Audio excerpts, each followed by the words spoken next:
Hello, xin chào mọi người. Hôm nay mình sẽ đến ở chỗ xã Đắc La, huyện Đông Yên, tỉnh Đắk Nông, và mình sẽ lấy thuốc tại nhà ông Vũ mà trong quá trình là vợ mình đang bị ốm bạn.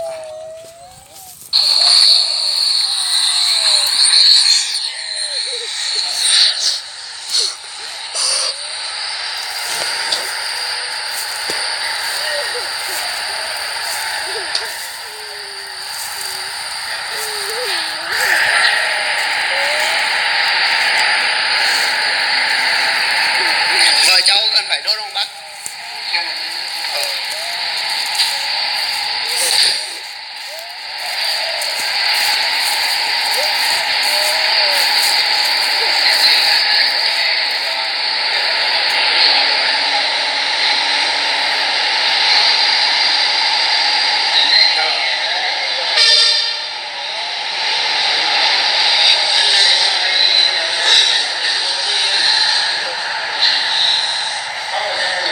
Rồi á.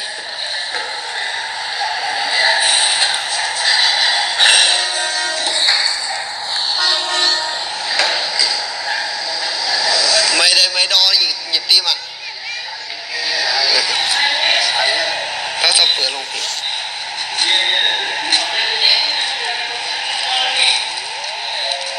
Làm clip để mình kiếm like.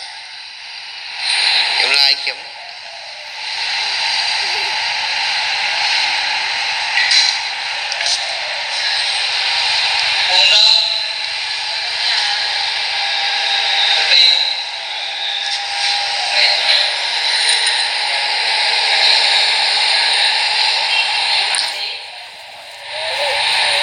nó là nhịp tim hay huyết áp à bác? Cả nhịp tim. Huyết áp tụt à? Mà nhịp tim thì sao? 69 đấy. Nhịp tim vẫn bình thường à? Thế sao? Hơi yếu. Vậy là lấy thuốc hay là sao? Thuốc uống mới là tăng huyết áp đấy. Bị tự 100 đâu. Có ai choáng Không cần phải đốt đâu à? hả? Có cần phải đốt không à? Không đốt đâu.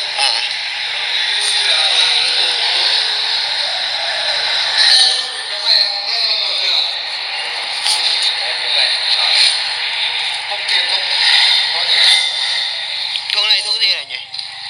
Bạch má ấy. Hả? Cho đi dây vùng rồi. Hả? Cho đi dây vùng. Mày lấy mấy ngày uống rồi bác? 20 ngày. 20 ngày. Ê, ngồi. Chơi với. Cháu ở trong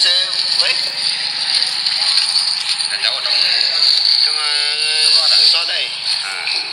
Cháu rót ở chỗ nào vậy? Biết bà ông uống kiêm không? Kiêm trong này Nhà Kiêm á? ở nhà Kiêm đây. Kiêm biết chứ. Em gái ấy đây đi lấy con của ông á. Em gái ruột đây này. Lấy thằng Sơn ấy. Lấy thằng Sơn à? Anh vợ Sơn à? Anh vợ Sơn. Rồi sáng con Thúy nó bảo đây. Tối qua gọi rồi nhá. Cho nhiều tí. Thuốc này thuốc bổ máu ấy.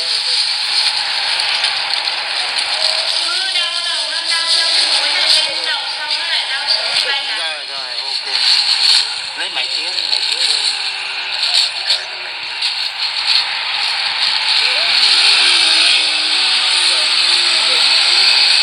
Lúc phục về dài, bên đơn. Cái này mình sắc 20 ngày là mỗi lần sắc nhiều. Một Một nắm này. một nắm sắc 2 ngày. Một nắm là Chứ không có sắc chứ ạ. nấu nước à? Rau uống ví dụ mình uống trong vòng 20 ngày đó là mình có được uống nước gì không? Có chứ. Gọi là buổi sáng lúc nào cũng uống hay buổi sáng, buổi trưa, buổi chiều cả ngày? Nước cả ngày. Cho bà con cứ uống cả ngày luôn. uống thay nước. Coi như là mình uống thay nước thôi. Hiểu.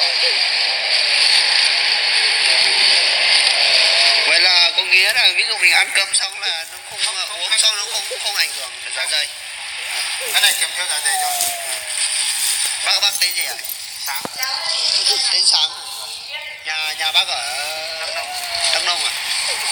Thì xã Giang Nghĩa rồi. Rồi, ok rồi đây.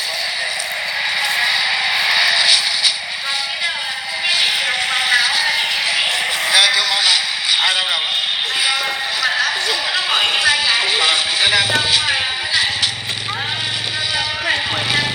Cái này là uống xong là chắc là nhà 2-3 ngày trong vòng 1 buổi. Thuốc này trẻ con uống được.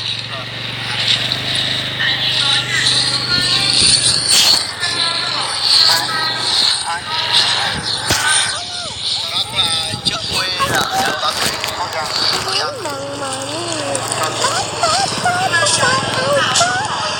Mình ở Bắc Giang chuyển xuống đây lâu chưa? Không có ai nhá. Thôi hả? Ở Giang Nghĩa lâu chưa? Giang Nghĩa được 10 năm. 10 năm. Không được 20 năm.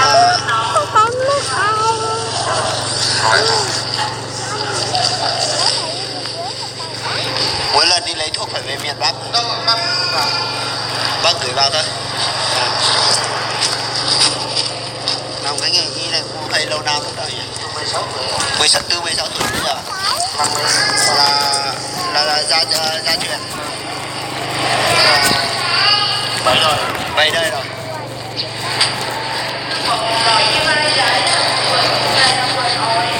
Còn nói uống cái này. Bác ngủ ở nhà bác ngủ đây là anh em ạ. Vâng. Cháu về cái này cháu về cháu trộn đều đi nhá. Trộn đều. Cháu chia là 10 phần. 10 phần. Chia là 10 phần, mỗi một phần vậy là bỏ nước đỡ, là giả sử như là cháu đổ vào uống một ngày cái đổ hơn 1 lít nước, 2 lít nước đấy, là cháu đổ vào cháu lấy nấu một phần, và là cháu đổ nước vào cháu nấu thôi lên đổ 5-10 phút gì đấy, sau đó để cho nó nguội đi, là lấy nước đây, lấy cái nước đấy uống thêm nước cả ngày, nghe chưa? Lấy cái nước đấy uống thêm nước cả ngày. Ý là bây giờ là một đá bằng này là coi như là mình bỏ vào siêu nấu nước. Nấu lấy cái nước đấy uống. Lấy nước này uống. Uống không được, không phải là sắc, đừng có sắc, cứ đổ nước vào lấy nấu thôi lên, sẽ là lấy cái nước đấy uống thay nước cả ngày luôn. Uống thay cả ngày. Là mình phải bỏ Cứ khai nước là mình uống cái nước cứ đỡ bỏ đầy cái siêu đó, xong là cứ nấu lên là uống. Ngày hôm nay hết xong là chiều mình lại bỏ nước vào. Cháu sáng hôm nay cháu bỏ vào cháu nấu là cháu uống bằng 2 lít nước. Nó về uống một ngày 1 lít cũng được. Bao nhiêu là đủ? Đây thì uống thêm, lấy cái nước ra uống thêm nước cả ngày nhá. Xong rồi sáng ngày mai lại đổ nước vào đun lại cái đấy. Sáng mốt là mình sáng tắm phải uống 2 ngày. Sáng mốt là mình bỏ cái mốt là mấy cái đấy đi, bỏ sáng mới vào. Và một bình này uống 2 ngày nhá. Vậy cho chị hiểu rồi nhá. Nhưng mà con một tô nước Hôm nay để làm đun sôi đi, có độ 10 phút. Sau đó là cho cái đá này vào lấy cái nước hầm với cái sườn nhá. Nấu cái sườn chín. cái này là mình bây giờ là mình hầm xương, lấy nước nó hầm xương, Đun lấy cái nước hầm với cái sườn.